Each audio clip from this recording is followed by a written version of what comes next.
So the Indiana Fever win their third and last exhibition game, remain undefeated, and beat the Atlanta Dream 81-76. Hello, everybody, and welcome to our channel. I'm Mark. And I'm Rob.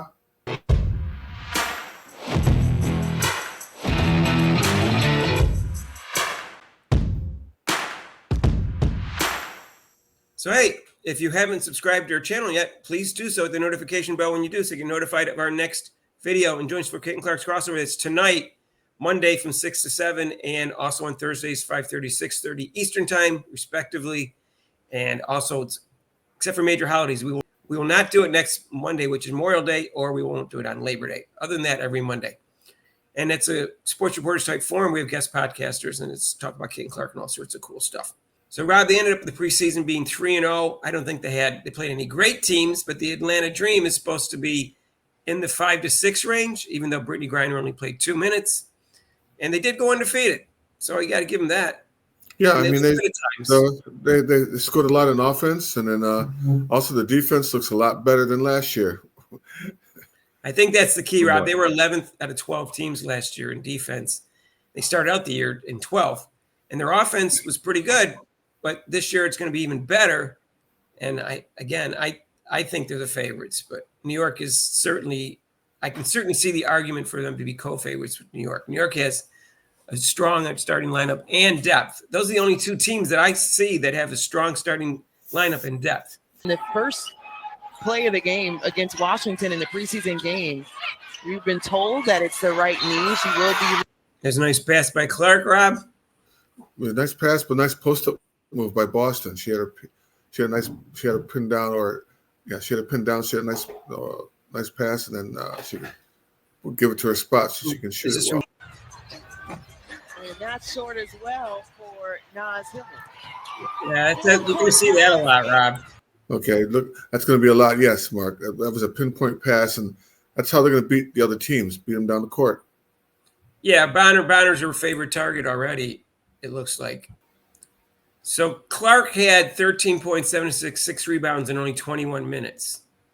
And here's another highlight where she smokes Ryan Howard, who smoked her later. But in that second quarter, Atlanta cleaned that up a little bit. And that's because they've been getting some of those interior. Well, she's taking it to the hoop. She's got the handles. I love it. Head up. Sees the opening. Goes straight to the hoop. That's what you do it. Play of the game against Washington in the preseason game. We've been told that it's the right knee. She will be reevaluated. Same result for more highlights on here. Top of the key. Regard that. Her first triple up. Angel Gray Tabitha Turner and Autumn Johnson. For sure, he looks effortless, Rob. That's what I'm saying. That's what I'm saying, Mark. Her game is just right. She's enjoying it. It's just so easy for her. Turn down the back it out. Great nice pass inside. That was Sophie Cunningham scoring on that. So much for that ball handling, right, Mark? Yeah, she has no handles. Yeah. Okay, so this play is the one that people are talking about online about her pushing off. Mm-hmm. So I'm going to show you a picture. This is from John the Liquidator's website, but this is a photo. Can you see here? Her right arm looks like it's actually grabbing her jersey. Her left arm here is right there. It's extended. You can't see whether she's grabbing her jersey, but it's definitely around her, at least at some point. That's what happened when Caitlin Clark decided to push off. She's definitely inhibiting her. Rob, if you were this ref right here, you could see that. He could see her right hand, I'm sure. On that side, it looked like you probably see the right side. Grabbing her twice around the waist, Rob, would you call a foul on that? Yeah, I would as a referee, but you know how that is. So it's funny, the ref's standing right there. This is the quote, watching her put 2 hands on Caitlin Clark's waist. If he ain't calling that, he ain't calling the push off. Can't have it both ways. And that's a good point. Exactly. And that's what, so the people online who are Clark haters said, oh, she got away with the push off. They totally ignore what takes place before that. They've been doing that the whole time where they claim she got away with push offs her entire college career. Untrue. She only pushed off when they would clutch, grab, and hold her, and the ref wouldn't call a foul, so she started pushing off to separate space. Mark, I would do the same thing. I remember when hand checking was in, and I'd be playing ball, and the guy's hand checking me. I would slap his hand away from me because he's trying to guide me where I'm driving. So I would I always used to slap the guy's hand away from me when they put their hand out and try to hand check me when that was legal. Right. There's Bonner with a 3. That's going to be a threat. Here we go. Well, there's Clark, who supposedly can't drive on her left with her left hand to the left side. So, right. Nice pass there. Nice finish, Boston.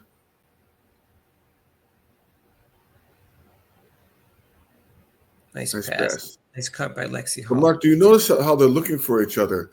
It's not individual. Here's another one to Bonner. Laser pass right down full court.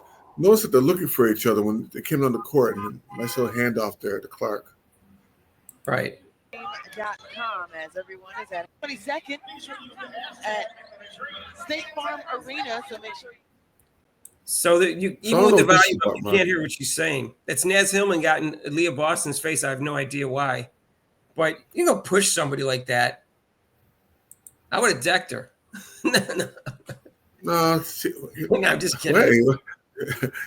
You sound like after the game, like what did she do to Naz Hillman? I don't even think they usually guard each other. Naz Hillman's not a forward. You sound like somebody else I know with that statement, Mark. I don't know who you sound like.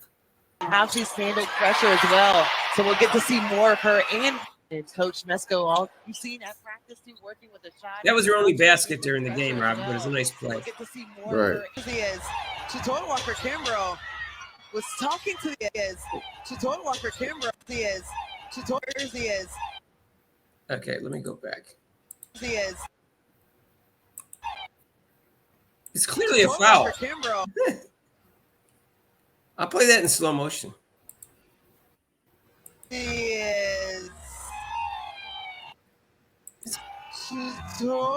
No foul call, Rob. It's Caitlin Clark. Play on.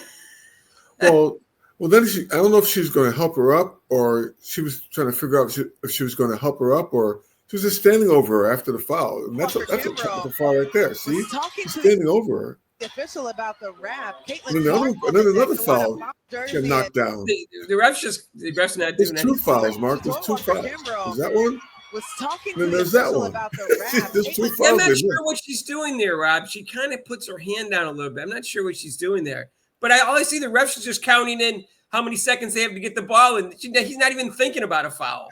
I think he was counting like the knockdown, you know. I'm going to remember this ref, Rob. His jersey number looks like it's number 1.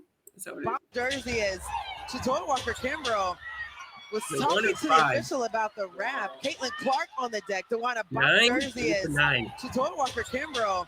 Mark, he's counting down like, with the knockdown in boxing, to see if Caitlin Clark's going to get back up. He's ready to declare a knockout. I have no idea. All I know is that was a foul. And he couldn't miss it. Everybody else saw it. Everyone but him saw it. Even the player who fouled Clark knew it was a foul. So you didn't see her complaining. No, I think she was expecting a foul because she was just trying to stop a layup, I think. Yeah, and I think she's getting ready to help her up, but she's kind of standing over her. This is Caitlin Clark's preseason 2024 compared to 2025. You can see that she averaged fewer points but fewer minutes. She only played 30 minutes. She played 30 minutes a game, but she only played 21 minutes a game this time.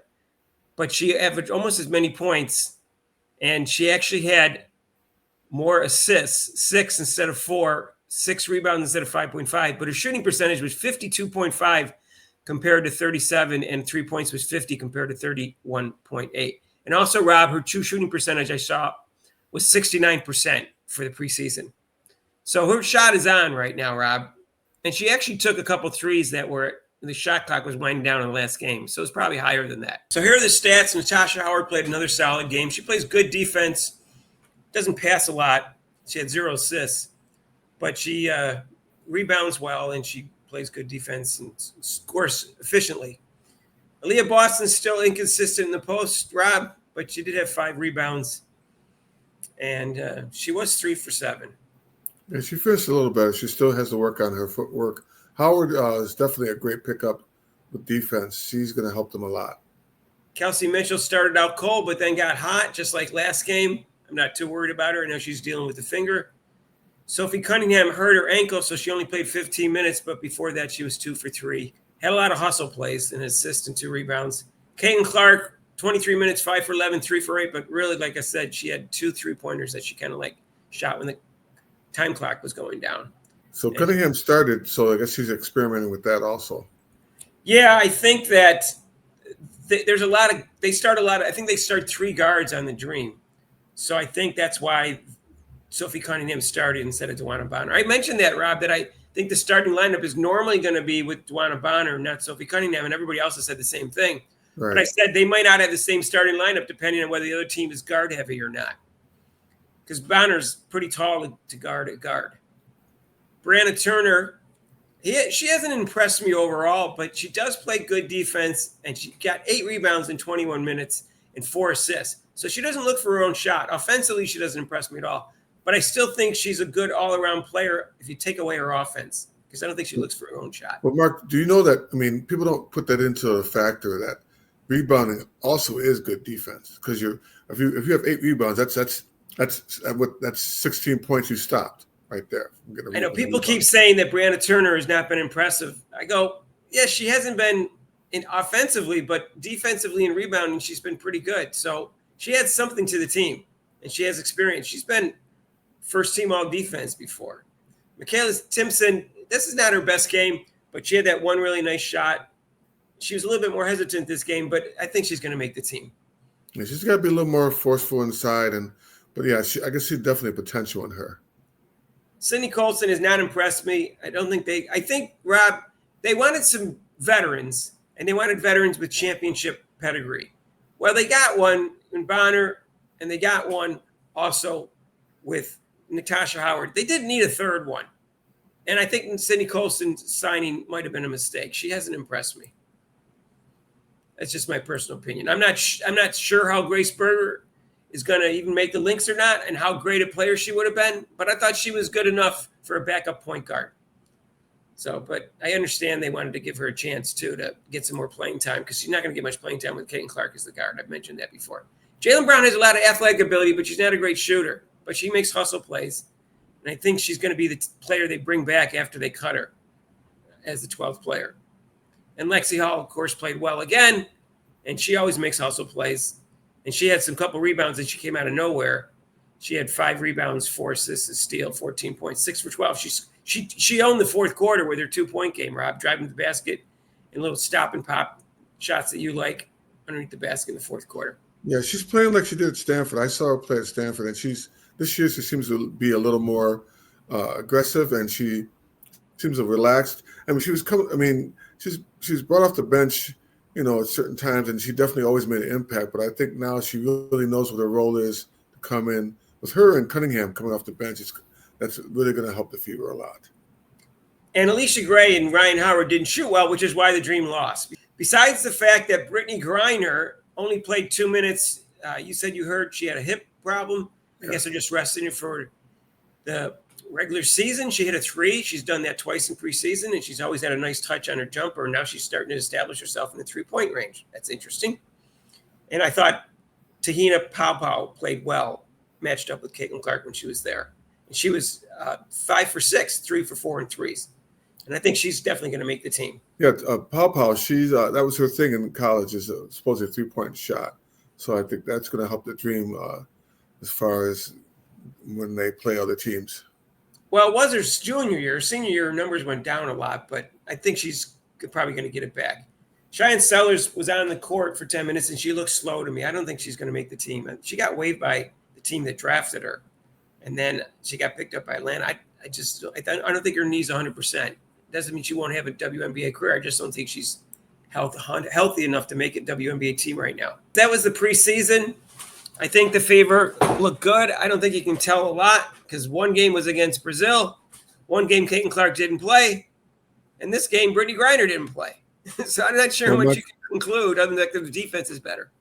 Well, so far defense is getting better, but Clark's defense is still suspect a little bit, Mark. A couple of plays she got beat driven by to the hoop, and then she didn't fight through the screen. And then there's a couple of 3-pointers where she just kind of waved at pow. And so she's still going to work on that. She still is upright, and she's not really fighting through. She did better in the second half, but in the first half, she was very slow, and her defense was not that good. Well, her stance is better. And so I think her on-ball defense is going to improve. But sometimes she loses her concentration on the weak side and off-ball offense and loses her person. But I think her defense has improved. And she looks slower than last year, and we don't know how much of it that is the 10 pounds of muscle she put on, or how much is that she's just not sprinting because she doesn't want to pull her leg muscle. So we'll find out in a week. She'll have another week rest because they don't play again until Saturday, which is 7 days after their last game, and we'll find out. But I don't think she needs to put on any more muscle. She looks strong enough to me, and when she drives to the basket, she seems to be able to handle the contact. So, but I don't want to see her get any slower. They want to run. She's got to be fast. Right. Yeah, so we'll find out. We'll find out why she looks slower than when she's healthy, because she's not 100% healthy. So I know what it's like to come back from an injury, and you don't go all out because you're afraid of pulling it again. So anyways, we'll see what happens. So let us know what you think down below. Hit that like button if you do, and make a comment. And guess what? If you haven't subscribed to our channel yet, why not?